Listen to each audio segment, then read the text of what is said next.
Would you like to know the difference between good debt and bad debt? How much debt is bad? What is a good CIBIL score for you? Then this episode is for you.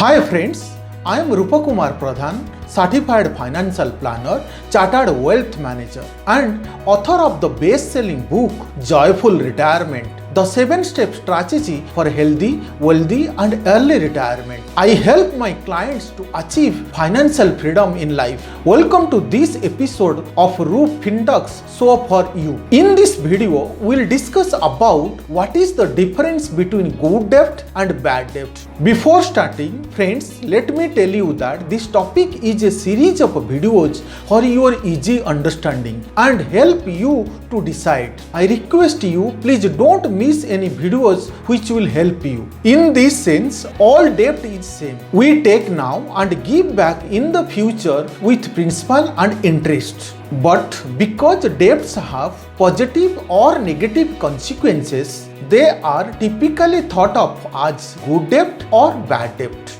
The debt we have added, whether home loan, education loan, automobile loans or personal loan, all work in the same principle. You will use the borrowed money today and pay it back with principal and interest amount for the used period. It makes this an excellent place to mention today's episode theme. Not all debt is created equal. Some deserve all the worry it induces. Others should let you dream of a more financially secure future. What is the difference? A simple rule about debt is that if it increases your net worth or has future value, then it is a good debt. Yes, good debt has the potential to increase your net worth or enhance significantly your life. Bad debt involves borrowing money to purchase rapidly depreciating assets or only for consumption. If it doesn't do that and you don't have the cash to pay for it, it means it is a bad debt.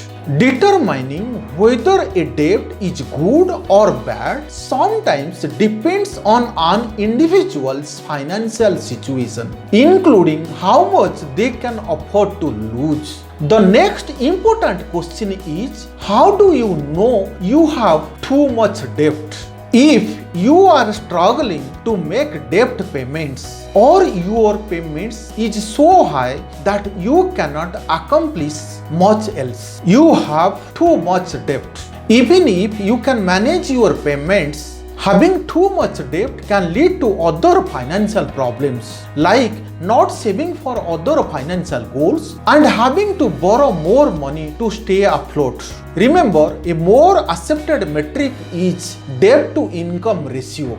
To get your income to debt ratio, add all your monthly debt payments and divide them by your monthly gross income, not just your take-home pay.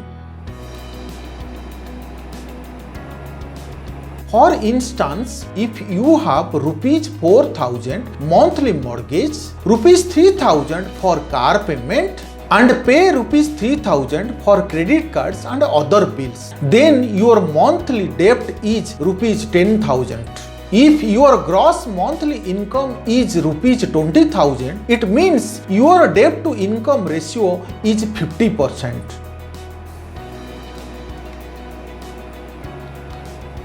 A high debt to income ratio shows an inability to pay new EMIs. It also means you deserve your sleepless nights. Anything over 43% debt to income ratio is a red flag to the potential lenders. Evidence shows that borrowers with a higher ratio are more likely to have problems making monthly payments. In most cases, you cannot get loans if your ratio is above 43%. That is bad debt because guess what is probably the best form of debt? Mortgages. Your debt to income ratio is one of the factors affecting your credit score, which means CIBIL score, and is essential when you wish to avail a loan. The words CIBIL score are often used synonymously with credit score and refer a 3-digit score between 300 and 900. CIBIL stands for TransUnion CIBIL Limited, an Indian company that has access to your credit information. This information refers to all transactions, whether you have borrowed or repaid the money. A low debt to income ratio shows your credit worthiness and your chances to get fast loan approval or sanctioned. In other way, your high CIBIL score also shows your credit worthiness. When your CIBIL score is high, it shows the fact that you have borrowed money and repaid the credit responsibly in the past.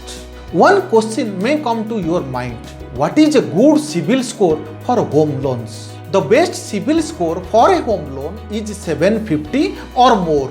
Friends, we have discussed good debt and bad debt and also its difference. It is essential to understand them so that you can make your financial decisions. I request you, please don't miss any future series of videos that will help you. Dear viewers, by watching this video, if you got some insights about good debt and bad debt and its differences, please like this video. Please like and share it. In the future, if you want to know more about new concepts, new ideas, savings and investment mantras or various schemes, or if you are going to take your financial knowledge to new heights with this channel, please subscribe to my channel.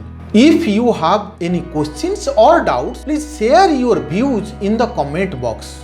Friends, don't forget to share this video with your near and dear ones.